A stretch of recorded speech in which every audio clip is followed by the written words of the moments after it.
So, Beth, why don't you talk a little bit about what FVR's mission is? You can read that and All talk right, about thanks, Doug. So the mission of FVR, just like any organization, we have bylaws and we work together on what our mission would be. And we're an all volunteer 501c3 tax exempt nonprofit. So just key for us that no one is getting paid. We're just volunteers.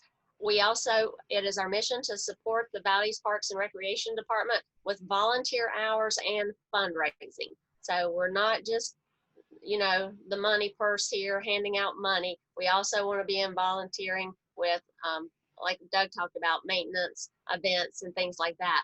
But we also wanted to add a line that we're not just here to make the department better and to make Doug look good.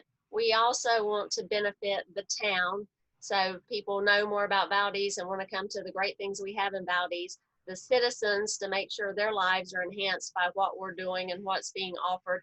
And we put in the element of the environment because our first big project was helping conserve 300 acres of land on Lake Roadhead. So that's also underlying for us is a lot of parks departments with green spaces. So that's our mission and what we work to follow in all our activities.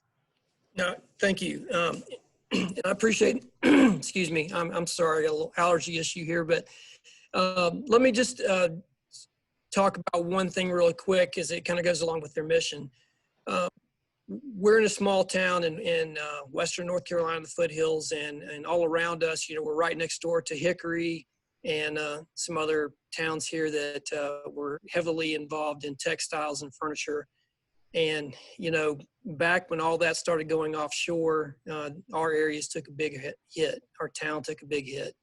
And then along with the 2008 recession, you know, our town was really kind of reeling and trying to figure out how we could redefine ourselves.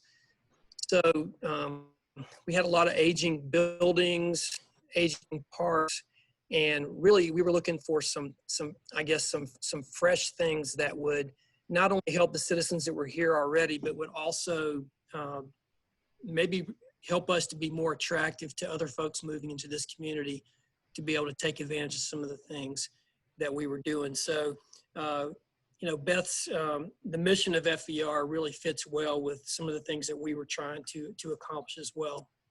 So let's talk a little bit about what FVR does, which is Friends of Valdese Rec fundraisers. Beth, why don't you talk to us a little bit about some of the different fundraisers that you guys have done and how they've helped us in some areas? With FVR for our fundraisers, we keep about 40 people in our membership.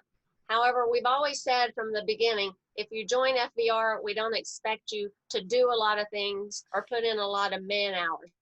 So we pick and choose our fundraisers wisely based on what we think we can do. We don't do spaghetti dinners, we don't do galas, we don't do silent auctions because we just don't have the manpower to put those things on. We try to look for activities to, if the town is having an event, to work concessions for the town.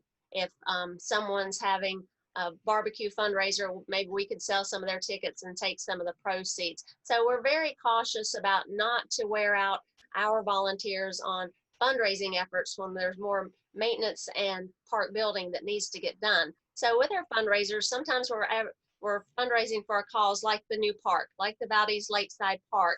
We needed millions of dollars to make that park happen.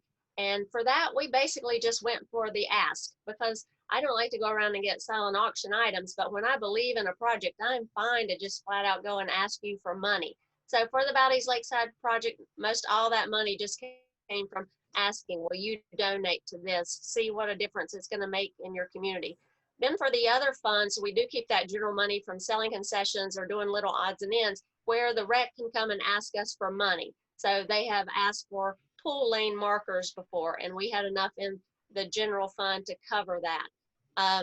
Another thing they've asked for was at the new splash park were some dogwood trees. So, you know, mature dogwood tree can be expensive, and they needed 8 of those, and we were able to fund those. I will say that the rec department doesn't wear us out or come to us constantly for money, especially with the big park going on, but we do keep a little bit of money that we can come help out with last minute details that Doug may not have the budget for. Can you tell us a little bit about, because this is an exciting thing that has just, kind of recently happened. Um, I don't know how many of you guys have been to Valdese before, but we've had a park there called McGilliard Falls Park for a long time. It has a really pretty waterfall, and it's just off the road. It's real easy to get to. And it's a nice little park, very small, but just a nice little park to have a picnic and relax a little bit. And the way the new park that we've just been able to acquire in the last couple of years or so, Valdese Lakeside Park, those two parks actually can connect, because there's a creek that goes from one part of the property that we own to the other part of the new property that we own. And the only thing keeping those two parks from connecting is as a bridge. And the bridge was not in our phasing for building the park. It was something that we kind of had a dream of doing, but wasn't something we could immediately fund. So Beth, why don't you tell us a little bit about how that came about and has just happened recently? So the bridge was a vision when Town of Valdese and Friends of the Valdese Rec started working on acquiring the 300 acres of land for the passive park. There's already going to be 1.3 miles of greenway on the Lakeside Park side, and that property, as Doug said, butts up to McGilliard Falls Park. So it was kind of a no-brainer that the two parks needed to connect and make a 2-mile greenway, but we just needed a bridge. And we knew early on that was a big span. It's 150 feet, that was going to take a while to come to fruition. So now that the phase 1 of Valdese Lakeside Park is going into construction this year and that budget is set, we had time to start thinking about, okay, let's go ahead and work on this bridge, try to make it happen. And we needed about $160,000 for a suspension bridge. So it's not only going to connect the two parks, it's also going to be a little tourist attraction. And so that's going to be cool. And we're almost to the point. We're still about $10,000 short, and hopefully that'll be coming soon, and we can make an announcement in September that we finish that up. Excellent. So it's exciting. We're going to see that happen. We believe that'll start being built even before we start some of the construction for the park. So it's great. Some of the other things the group has done for us is park beautification. She mentioned allowing us to get the dogwood trees for our new splash park, but there's some other things that you guys have done as well. Can you talk about some of those as well that might be helpful? Yeah, I just wanted to say, as we bought the trees, then Doug had the contractor put those in. So a lot of things are give and take. Like, we're not just running around and deciding we want to do this, and Doug isn't saying, hey, why don't you guys do that? We talk about things a lot, and is mostly a cooperative effort. Like painting on there is when, for our children's park, the picnic shelter bathroom area needed to be painted. Doug didn't just say, Beth, get your people over there and paint that, and we have the stress of what colors and whatever. Doug did the research of what colors does the town want, what types of paint do we need, and he was there with the paint and all the stuff, and I just brought the people, the manpower. So, that was an effort that he did a lot of the work, we did the work, and it was a great combined effort. Same thing with sometimes mulching. If mulching needs to be done at the parks, Doug will pay for and get the mulch there, and I just need to bring the people. So different things work different ways. So that's some park beautification. Our volunteers are really willing to break their backs, but I did learn they don't like to be called in to pull weeds. That was one thing that didn't go very well. We had people there, but they weren't happy about it. So don't make your folks do really horrible things. Sure. So plant beautification is a big thing we like to do with planting and making things nice in the area. Another thing we do is programming. I know the rec offers some things and some senior activities, but they just don't have the staff to continue to think of everything that needs to be offered in a town. And we're going to talk about partnerships a lot during this. And one thing we started offering last year was a memory cafe.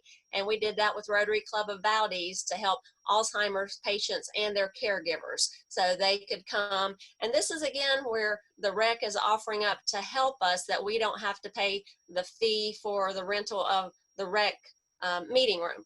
So I don't think you would charge your own friends group, but if you're thinking about it, please don't, because we couldn't have events if we had to pay for the space.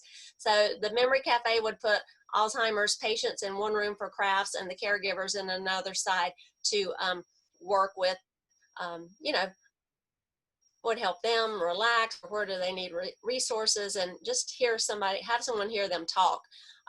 Conservation, again, I mentioned that in our mission. We've started a conservation kids program with the library, was our partner on that, where each month we'll read a book about conservation, like this week is following the life of a plastic bottle, and then we'll do a craft with recycled materials and take some tours of different parks. Another thing we've started up is a Trailblazers Club for the high school.